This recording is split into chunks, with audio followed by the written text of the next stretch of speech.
विश्व प्रसिद्ध उपन्यासकार वृंदावन लाल वर्मा की बचपन से बुंदेलखंड की ऐतिहासिक विरासत में रुचि थी। 1909 में उनके लिखे नाटक सेनापति ऊदल में अभिव्यक्त विद्रोही तेवरों को देखते हुए उसे अंग्रेजी हुकूमत ने जब्त कर लिया था। वे प्रेम को जीवन का सबसे आवश्यक अंग मानने के साथ जुनून की हद तक सामाजिक कार्य करने वाले साधक भी थे। उन्होंने वकालत से कमाई सारी पूंजी समाज के कमजोर वर्ग के नागरिकों को पुनर्वासित करने में लगा दी। बुंदेलखंड का मध्यकालीन इतिहास वर्मा जी के लेखन का मुख्य आधार है। प्रकृति चित्रण और मानव प्रकृति के वे सफल चितेरे थे। वृंदावन लाल वर्मा को उनकी साहित्यिक सेवाओं के लिए पद्म भूषण से भारत सरकार ने और डीलिट की मानद उपाधि से आगरा विश्वविद्यालय ने सम्मानित किया। उन्हें सोवियत लैंड नेहरू पुरस्कार प्रदान किया गया। झांसी की रानी उपन्यास पर भारत सरकार द्वारा 2000 रुपए का पुरस्कार मिला। वर्मा जी के अधिकांश उपन्यासों का प्रमुख प्रांतीय भाषाओं के साथ साथ अंग्रेजी, रूसी और चेक भाषाओं में अनुवाद हुआ है। मूर्धन्य लेखक वृंदावन लाल वर्मा 1945 में प्रकाशित अपने अनूठे उपन्यास टूटे कांटे को लेकर बहुत समय तक पढ़ते और शोध करते रहे। मूल कथा का सार मन में तैयार था, लेकिन उससे संबंधित उपलब्ध सामग्री को टटोलने से उन्हें संतोष नहीं हुआ। उपन्यास की भूमिका में वर्मा जी लिखते हैं, बाजीराव का दिल्ली पर 1737 में यकायक झपट्टा मारना, मोहम्मद शाह के दरबारी और उनकी रंगरेलियां, मीर हसन खान दरबारी की हेकड़ी और गुंडागिरी, निजामुल मुल्क और सादत खां की महत्वाकांक्षाएं और अपनी अपनी स्वार्थ सिद्धि के लिए नादिर शाह को उन दोनों का न्योता, जाटों का उत्थान, शासन की घोर अव्यवस्था इत्यादि प्रसंग तो इतिहासों में कमबड़ ब्यौरे के साथ मिले, परंतु जनसाधारण की आर्थिक स्थिति, जन संस्कृति का उतार चढ़ाव और जनमन की प्रगति का वर्णन विश्लेषण हाथ न पड़ा। उत्तर भारत का साधारण जन विपदग्रस्त था और विषण कष्टों के पत्थर आए दिन उसके सिर पर फिकते रहते थे। वो रोता था और गाता भी था। क्या गाता होगा, कब, कैसे? त्रस्त मनोकामना की तृप्ति के लिए उसके त्योहार थे, लोकगीत थे। कुंठित मन को वो उनमें व्यक्त करता था, परंतु मनोबल उसको प्राप्त होता था संत महात्माओं की वाणी और संतप्त हृदयों के अमृत भक्ति मार्ग से। कैसे गांठ में आता होगा मनोबल? इस साधन द्वारा मनोविज्ञान का विद्यार्थी उसको अपनी कल्पना में बांध नहीं पाता। इन संत महात्माओं और संत कवियों का वर्णन और जन संस्कृति तथा प्रगति पर उनका प्रभाव कितना होता रहा है, ये फारसी की विख्यात इतिहास पुस्तकों में बहुत ही कम मिलता है। राय चतुर्मान कायथ ने अपनी कृति चहारे गुलशन में जो 1759 में लिखी गई थी, फकीरों और संतों के चरित्र लिखे हैं। बहादुर सिंह भटनागर ने अपनी पुस्तक यादगारे बहादुरी में संतों, कवियों और कलाकारों की जीवनियों पर काफी प्रकाश डाला है। मोहम्मद शाह बादशाह के राज्यकाल 1719 से 1748 के संबंध में कई इतिहास मिलते हैं। नादिर शाह के आक्रमण का आप बीता और आंखों देखा वर्णन आनंद राम मुखलिस ने अपने इतिहास तज़किरा में किया है। यहाँ यह कह देना असंगत न होगा कि नादिर शाह ईरानी नस्ल का नहीं था, तुर्क था और उसके किजिलबाश सिपाही भी अधिकांश तुर्क थे। फ्रेजर ने, जो उस समय अहमदाबाद में था, नादिर शाह पर पुस्तक लिखी थी। यह पुस्तक नादिर शाह सन 1742 में लंदन में छपी थी। फ्रेजर का एक परम मित्र मिर्जा मुगल अहमदाबाद में था। इस मित्र के पास दिल्ली से सर बुलंद खां के निजी सचिव के पत्र आया करते थे। नादिर शाह ने सर बुलंद खां को दिल्ली की लूट वसूली पर नियुक्त कर रखा था, इसलिए इन पत्रों में जो कुछ लिखा गया उसका विश्वास किया जा सकता है। यह पुस्तक मुझे भाग्य से मिल गई, परंतु उसमें इतना विशद वर्णन नहीं है जितना आनंद राम मुखलिस के तज़किरा में उपलब्ध है। आनंद राम मोहम्मद शाह के मुंशियों में था। इलियट और डॉसन ने अपने वृहद ग्रंथ history of India as told by its own historians के 8वें खंड में इस विषय से संबंधित केवल 21 पृष्ठ 76 से 98 दिए हैं। ग्रंथकार करते भी क्या, मूल पुस्तक की पांडुलिपि कहीं थी ही नहीं। लेफ्टिनेंट परकिंस ने 38 पृष्ठों का अनुवाद अंग्रेजी में किया था, उनमें भी डॉसन ने 16 पृष्ठ छोड़ दिए क्योंकि उनका संबंध नादिर शाह द्वारा की गई आनंद राम की कुटाई पिटाई और लूट के ब्यौरे से था। डॉसन को क्या मालूम था कि समाजशास्त्र के विद्यार्थी और बेचारे कहानी कहने वाले को उससे क्या क्या मिलता। तो मैंने आनंद राम के तज़किरे की ढूंढ खोज का काम आरंभ किया। प्रसिद्ध इतिहासकार डॉक्टर जदुनाथ सरकार को लिखा। उन्होंने सीता मऊ के महाराज कुमार डॉक्टर रघुवीर सिंह का हवाला दिया और ये खोजबीन ही एक छोटी सी कहानी बन गई। आगे वृंदावन लाल वर्मा लिखते हैं, डॉक्टर रघुवीर सिंह जी ने मेरे पास डॉक्टर सरकार के कुछ पत्रों की नकल भेज दी। उससे आनंद राम की पुस्तक का पता चल गया। एक प्रति ओरिएंटल पब्लिक लाइब्रेरी पटना के पुस्तक संग्रह में थी। पांडुलिपि की नकल करने में 1 बरस से ऊपर बीत गया।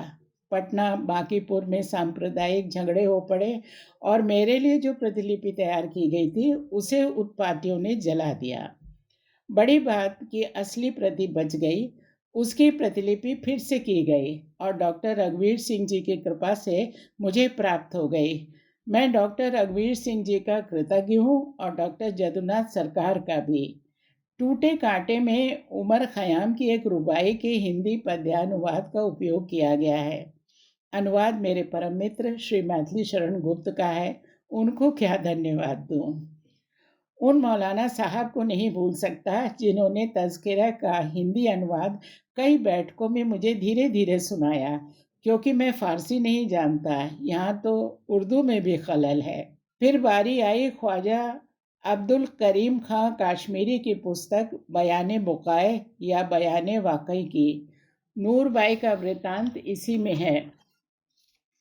डॉसन ने बयाने बुकाए की बातों को अपने ग्रंथ में केवल 15 पृष्ठ 124 से 139 दिए हैं।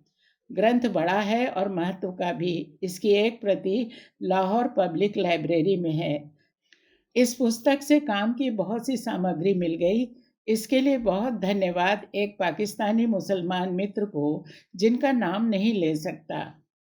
नूरबाई का चरित्र पहले संक्षिप्त मात्रा में सामने आया था।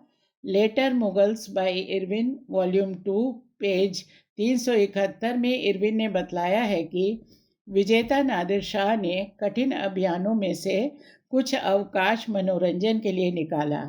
उसके सामने नृत्य और गान हुए। नूरबाई नाम की एक भारतीय नर्तकी ने अपनी संगीत शक्ति और विजेता के यशगान से उसे इतना मुग्ध कर दिया कि उसने नूरबाई को 4,000 रुपये दिए और साथ में ईरान ले जाने का आदेश किया। इस अंतिम कृपा से नूरबाई अत्यंत कठिनाई के साथ अपने को बचा पाई। नूरबाई फारसी की गज़लें तो गाती ही थी। उसे सूरदास, नंददास और अज़खान के पद बहुत प्रिय थे। हो सकता है जब नूरबाई ने कोई पद गाया तो मोहम्मद शाह ने नादिर शाह को सुझाया हो कि कन्हैया की तारीफ का ये पद आपकी ही तारीफ में है। नूरबाई पहले सादत खां की महफिल में थी। थोड़े समय बाद मोहम्मद शाह के दरबार में पहुंच गई। सादत खां को बुरा लगा। नादिर शाह के प्रति उसका रुझान और भी अधिक हुआ। फिर उसका अंत जिस तरह हुआ उपन्यास में आया है। एक इतिहास लेखक का मत है कि कमज़ोर पहले ही हो गया था, फिर नादिर शाह के दुर्व्यवहार के कारण उसने विष खाकर आत्मघात कर लिया। मुझे केवल इतना ही मान्य है कि उसने आत्मघात किया। आगे मोहम्मद शाह के विषय में वृंदावन लाल वर्मा लिखते हैं, मोहम्मद शाह नादिर शाह द्वारा करनाल के निकट मान मर्दित हुआ। फिर नादिर शाह मोहम्मद शाह का मेहमान बनकर दिल्ली के लाल किले में आया। उसने अपने सब तरह के नुकसान के बदले 20 करोड़ रुपए चाहे। मोहम्मद शाह ने उस नुकसान को चुकाने के लिए नूरबाई को भेंट किया और उसके साथ 4 सहस्र दासियां ये भी भेंट की। नादिर ने यह भेंट स्वीकार की, पर 20 करोड़ की मांग अखंड रखी। दिल्ली में बलवा हुआ। नादिर शाह ने घोर विजन की प्रलय मचा दी। अंत में वो 70 करोड़ से ऊपर की रकम और तख्त ताउस लेकर ईरान जाने के लिए तैयार हुआ। नादिर शाह की लूट का विवरण श्री अब्दुल अजीज ने अपनी अंग्रेजी पुस्तक the imperial treasury of the Indian Mughals page 552 से 557 में किया है। 4 सहस्र दासियों की भीड़ लाल किले में उसके घेरे में थी। नूरबाई जैसी रूपवती थी वैसी ही कलावंत भी थी। ईरान में और जो कुछ भी हो, ब्रज का रस तो मिलने से रहा। मैं अपना देश नहीं छोड़ूंगी, उसने निश्चय किया और निकल भागी। लाल किले के पहरेदारों में राजपूत और जाट भी थे। इन्हीं में से एक की सहायता से उसने स्वतंत्रता प्राप्त की। दिल्ली से कूच करने के उपरांत नादिर शाह की वो 4000 दासियों वाली भेंट भी ईरानी कैद की जकड़ से एक दिन खिसक गई।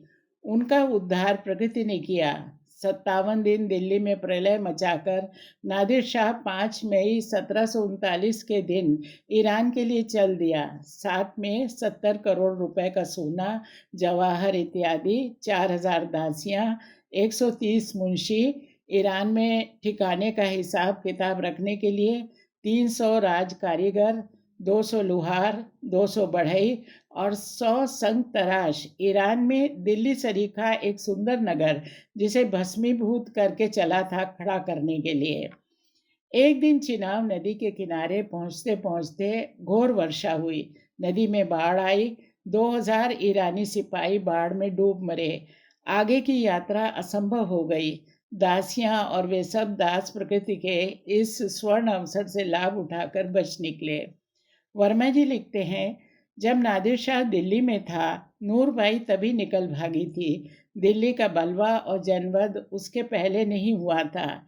हेनवे नामक एक यूरोपीय यात्री ने बलवा और जनवद का सही कारण बतलाया है। मैं उसी से सहमत हूँ। उपन्यास में उसी आधार का सहारा लिया गया है।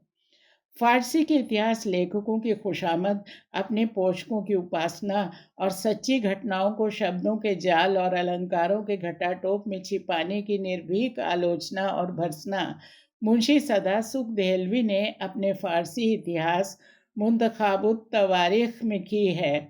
सदासुख ने अपना ग्रंथ 1818-1819 में तैयार किया था। वो एक स्थान पर कहता है कि मुझे किसी बादशाह या राजा को प्रसन्न नहीं करना है। मैं तो केवल निष्पक्ष ईमानदार लोगों की सराहना का आकांक्षी हूँ। इतिहास को झूठ और तोड़ मरोड़ से नहीं भरना चाहता हूँ। किसी से नहीं डरता और न किसी की कृपा का लोभी हूँ। मैं भी कहता हूँ, बहुत ठीक। नूरबाई लाल किले से निकल भागकर कुफ्र में शामिल हो गई। सदासुख के बतलाए हुए वैसे दुराग्रही इतिहास लेखक और क्या कहते। हाँ, रसखान होता तो वो कहता सच्ची बात, या दतिया का कार्य कवि जिसकी 2 पंक्तियां ही काफी होंगी। हिंदू के नाथ तो हमारा कुछ दावा नहीं, जगत के नाथ तो हमारी सुध लीजिए।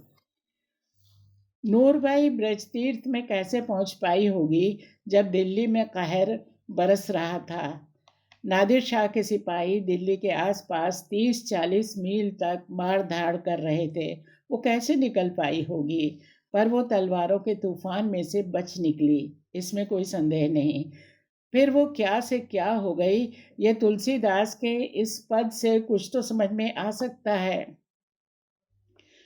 मैं हरि पतित पावन सुने, मैं पतित तुम पतित पावन, दो बानक बने। ब्याद गनिका गज अजामिल, साखी निगमनि भने। और अधम अनेक तारे, जात कापै गने। जानी नाम अजानी लीने, नरक जमपुर मने। दास तुलसी शरण आयो, राखिए आपने। विख्यात लेखक एल्डस हक्सले ने अपनी प्रसिद्ध निबंधावली एंड्स एंड मीन्स में भक्ति मार्ग पर एक विलक्षण सूत्र लिखा है, it is too perfect by half. अंत में वृंदावन लाल वर्मा लिखते हैं, मैं दार्शनिक होता तो संभव है इस पर कुछ कहता। कहानी वाले को तो जो कुछ दिखाई पड़ा इतिहास की ओट लेकर टूटे कांटे में कह लिया। नंददास, सूरदास इत्यादि भक्त संत कवियों के रस का जो प्रभाव अहिंदू गायिका पर पड़ा, नूरबाई उसी का प्रतिबिंब है और उस प्रभाव के क्रमिक विकास का भी, परंतु टूटे कांटे में कुछ और भी है।